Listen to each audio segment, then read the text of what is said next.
Item ಯಾವುದೇ ಇರಲಿ try ಮಾಡಿ ಆಚಿ ಚಿಕನ್ ಮಸಾಲಾ. ಆಕ್ಚುಲಿ ಕಿಟಿ ಸರ್ ತಡಬಿಟ್ರು ಮಾತಾಡಿ ಅಂತ, ಯಾಕಂದ್ರೆ ಎಲ್ಲ ಸೀನಿಯರ್ಸ್ ಇದ್ದಾರೆ. ಆಕ್ಚುಲಿ ಇದು ರಂಜನ್ ಸರ್ದು ಮೊದಲನೇ ಸಿನಿಮಾ ಅನ್ಸಲ್ಲ, ಯಾಕಂದ್ರೆ ಎಲ್ಲರೂ ಹೇಳಿದ್ದಾರೆ. ನಾನು ಒಬ್ಬ ಎಡಿಟರ್ ಆಗಿ, ಅಂದ್ರೆ ಈ ಸಿನಿಮಾದಲ್ಲ, ಪ್ರೊಫೆಷನಲ್ ಎಡಿಟರ್ ಆಗಿ ಈ ಒಂದು ಕಟ್ಸ್ ನೋಡಿದಾಗ ನನಗೆ ಬಹಳ ಖುಷಿ ಆಯ್ತು. ಶ್ರೀಕಾಂತ್ ಸರೇ ಮಾಡಿದ್ರ? ಶ್ರೀಕಾಂತ್ ಸರ್ ಅವರೇ ಬನ್ನಿ ನಮ್ಮ ಕೊಲಿಗ್ ನೀವು ಬನ್ನಿ.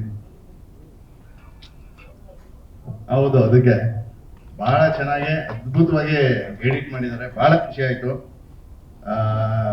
ನನಗೆ ಫಸ್ಟ್ ಒಂದು ಕುತೂಹಲ ಇತ್ತು ಹೇಗಿರುತ್ತೆ, ಯಾಕಂದ್ರೆ ರಂಜನ್ ಸರ್ ಹೇಳಿದ್ರು ನಿಮ್ದು ಒಂದು ಚಾಟ್ ಹಾಕಿದೀವಿ ಸರ್ ಅಂದ್ರು. ಯಾಕಂದ್ರೆ ಇಂಥ ಸೀನಿಯರ್ ಆರ್ಟಿಸ್ಟ್ಗಳ ಜೊತೆ ನಮ್ದು ಎಲ್ಲ ಒಂದು ಬರುತ್ತೆ ಅಂತ ಅನ್ಕೊಂಡಿದ್ವಿ. ಬಟ್ ಬಂತು, ನಮ್ಗೆ ಎಡಿಟರ್ ಹಾಕಿದ್ರೆ ಬಿಟ್ಕೊಟ್ಟಿಲ್ಲ ನಮ್ಮನ್ನ. ಮೊದಲನೇ ಸಿನಿಮಾ ಅನ್ಸಲ್ಲ ಡೈರೆಕ್ಟರ್ದು.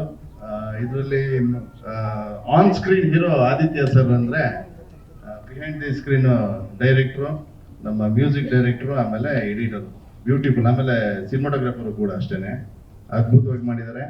ಆದಿತ್ಯ ಸರ್ ಅವ್ರ ಜೊತೆ ಎರಡನೇ ಕಾಂಬಿನೇಷನ್ ಒಂದು, ಫಸ್ಟ್ ಕಾಂಗ್ರೂ ಮಾಡಿದ್ವಿ.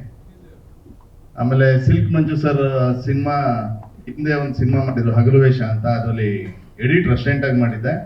ಬಟ್ ಈ ಸಿನಿಮಾದಲ್ಲಿ ಒಂದು ಪಾತ್ರ ಮಾಡಿದ್ದೀನಿ. ಬಟ್ ಈ ಪಾತ್ರದಲ್ಲಿ ಒಂದು ಎಸ್ಐ ಪಾತ್ರ ಅಂತ ಹೇಳಿದ್ದಾರೆ, ಬಟ್ ಅದು ರಿವೀಲ್ ಮಾಡೋ ಹಾಗಿಲ್ಲ, ಯಾಕಂದ್ರೆ ಒಂದು ಸೀನ್ ಆಗಿದೆ, ಹಾಗಾಗಿ ಅದು ರಿವೀಲ್ ಮಾಡೋ ಹಾಗಿಲ್ಲ. ಒಂದು ಅದ್ಭುತ ಕಲಾವಿದರ ಆಪೋಸಿಟ್ ಅಲ್ಲಿ ನಾನು ಆಕ್ಟ್ ಮಾಡಿದಂಥದ್ದು. ಒಳ್ಳೇದಾಗ್ಲಿ, ಟೆರರ್ ಆಗಿದೆ, ಎಲ್ಲರಿಗೂ ಒಳ್ಳೇದಾಗ್ಲಿ, ಆಲ್ ದಿ ಬೆಸ್ಟ್. ನನಗೆ ಅವರ ಹುಮ್ಮಸ್ಸು, ಅವರ ಉತ್ಸಾಹ, ಅವರ ಶ್ರದ್ಧೆ, ಅವರಿಗೆ ತಾನು ಮಾಡಿರುವ ಕೆಲಸದ ಬಗ್ಗೆ ಇರ್ತಕ್ಕಂಥ ನಂಬಿಕೆ, ಇವೆಲ್ಲವೂ ಕೂಡ ನನ್ನನ್ನು ಇವತ್ತು ಇಲ್ಲಿಗೆ ಎಷ್ಟೇ ಕಷ್ಟ ಆದರೂ ಲೇಟ್ ಆದರೂ ಪರವಾಗಿಲ್ಲ ಬರಲೇಬೇಕು ಅಂತ ಬರೋ ಹಾಗೆ ಮಾಡಿತ್ತು. ನನಗೆ ಅನ್ನದಾತರು ರಾಜೇಂದ್ರ ಸಿಂಗ್ ಬಾಬು ಸರ್ ನನಗೆ ಎಷ್ಟು 2-3 ಸಿನಿಮಾಗಳಲ್ಲಿ ಅವರು ಪಾತ್ರ ಕೊಟ್ಟು, ಕೈ ತುಂಬ ದುಡ್ಡು ಕೊಟ್ಟು, ನಮ್ಮ ಮನೆಯಲ್ಲಿ ಒಲೆ ಹಚ್ಚೋದಕ್ಕೆ ಸಹಾಯ ಮಾಡಿದ್ದಾರೆ. ಅಂಥವ್ರ ಮಗ ಆದಿತ್ಯ, ಅವರು ಒಳ್ಳೇದಾಗಬೇಕು ಅಂತ ನಾನು ಯಾವಾಗಲೂ ಆಶಿಸ್ತೀನಿ. ನಾವಿಬ್ಬರು ಒಂದು ಸಿನಿಮಾಲ್ ಮಾಡಿದ್ವಿ. ನಾವು ವರ್ಕ್ ಮಾಡಿದ್ದು 2 ದಿನ, ಆದರೆ 2 ಜನ್ಮದಷ್ಟು ಬಾಂಧವ್ಯ ಬೆಳೆಯೋಷ್ಟು ಕ್ಲೋಸ್ ಆಗ್ಬಿಟ್ವಿ. ಸೊ ಹಾಗಾಗಿ ಆದಿತ್ಯ ಕರೆದಾಗ ಬರಲೇಬೇಕು, ತಪ್ಪಿಸ್ಕೊಳ್ಳೋಂಗೆ ಸಾಧ್ಯನೇ ಇಲ್ಲ. ಸೊ ಹಂಗೂ ಹಿಂಗೂ ಮಾಡಿ ಬಂದೆ. I wish him all the best. ಈ ಸಿನಿಮಾ, ಟೆರರ್ ಸಿನಿಮಾ, ನಿಜವಾಗಲೂ ಈ ಕನ್ನಡ ಇಂಡಸ್ಟ್ರಿನಲ್ಲಿ ಒಂದು ಆಂದೋಲನ ಮಾಡಲಿ, ಮತ್ತೆ ಕನ್ನಡ ಸಿನಿಮಾಗಳು ವಿಜೃಂಭಣೆಯಿಂದ ಮೆರೆಯೋದಾಗಲಿ ಈ ಸಿನಿಮಾದ ಮೂಲಕ. ಆದಿತ್ಯಗೆ ಎಲ್ಲ ರೀತಿ ಯಶಸ್ಸು ಸಿಗಲಿ ಅಂತ ಆಶಿಸ್ತೀನಿ. ಪ್ರೊಡ್ಯೂಸರ್ ಸಿಲ್ಕ್ ಮಂಜು ಅವರು ನಂಬಿಕೆ ಇಟ್ಟು ಹೊಸ ಡೈರೆಕ್ಟರ್ ರಂಜನ್ ಮೇಲೆ, ಆದಿತ್ಯ ಮೇಲೆ ಅವರು ಬೇಕಾದಷ್ಟು ಶ್ರಮ ವಹಿಸಿ ಈ ಚಿತ್ರದ ನಿರ್ಮಾಣ ಮಾಡಿದ್ದಾರೆ. ಅವರು ಒಳ್ಳೆಯದಾಗಬೇಕು. ಅನ್ನದಾತರು ಉಳಿದ್ರೆ ನಾವೆಲ್ಲ ಉಳಿತೀವಿ. ಹಾಗಾಗಿ ಇಂಥ ಅನ್ನದಾತರು ಒಳ್ಳೇದಾಗಬೇಕು. ರಂಜನ್ ಅವರ ಮೊದಲನೇ ಸಿನಿಮಾ ಅಂತ ಕೇಳ್ಪಟ್ಟೆ.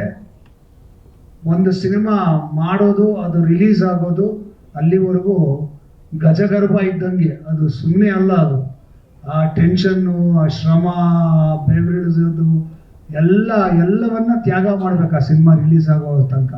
ಆ ಸಿನಿಮಾ ರಿಲೀಸ್ ಆದ್ಮೇಲೆ ಅದು ಓಡಬೇಕು. ಅದು ಕೂಡ ಇನ್ನೂ ಜಾಸ್ತಿ ಟೆನ್ಷನ್ ಕೊಡ್ತಕ್ಕಂಥ ವಿಚಾರ. ಇಂಥ ಒಂದು ಅದ್ಭುತವಾದ ಕೆಲಸದಲ್ಲಿ ಒಂದು ಹಂತಕ್ಕೆ ಇವರು ಮುಟ್ಟಿದ್ದಾರೆ, ಇವಾಗ ಇಲ್ಲಿವರೆಗೂ ಬಂದಿದೆ. ಸೊ ರಂಜನ್ಗೆ I wish him all the best. Cinema hit ಆಗಲಿ, ನಿಮಗೆ ಸೆಳೆಬೇಕಾದಂಥ ಎಲ್ಲ ಸಕಲ ಸಕ್ಸಸ್ಗಳು ಸಿಗಲಿ ಅಂತ ಆಶಿಸ್ತೀನಿ. ಹಾಗೇನೆ ಹರ್ಷವರ್ಧನ್ ಅವರು ಈ such A beautiful music director. ನಾನು ಹಾಡು ಕೇಳಿಲ್ಲ, ನೋಡಿಲ್ಲ, ಆದರೆ ಅವರ ಹಾಡುಗಳನ್ನು ಕೇಳಿದ್ದೀನಿ. ಹಾಗಾಗಿ ಹಾಡುಗಳು ಚೆನ್ನಾಗಿರುತ್ತೆ ಅಂತ ನನಗೆ ಗ್ಯಾರಂಟಿ ಇದೆ. I am so glad that I was the part of this function. Again Aditya ಎಲ್ಲ ಸಕ್ಸಸ್ ಸಿಗಲಿ ಅಂತ ಆಶಿಸ್ತೀನಿ. Thank you very much.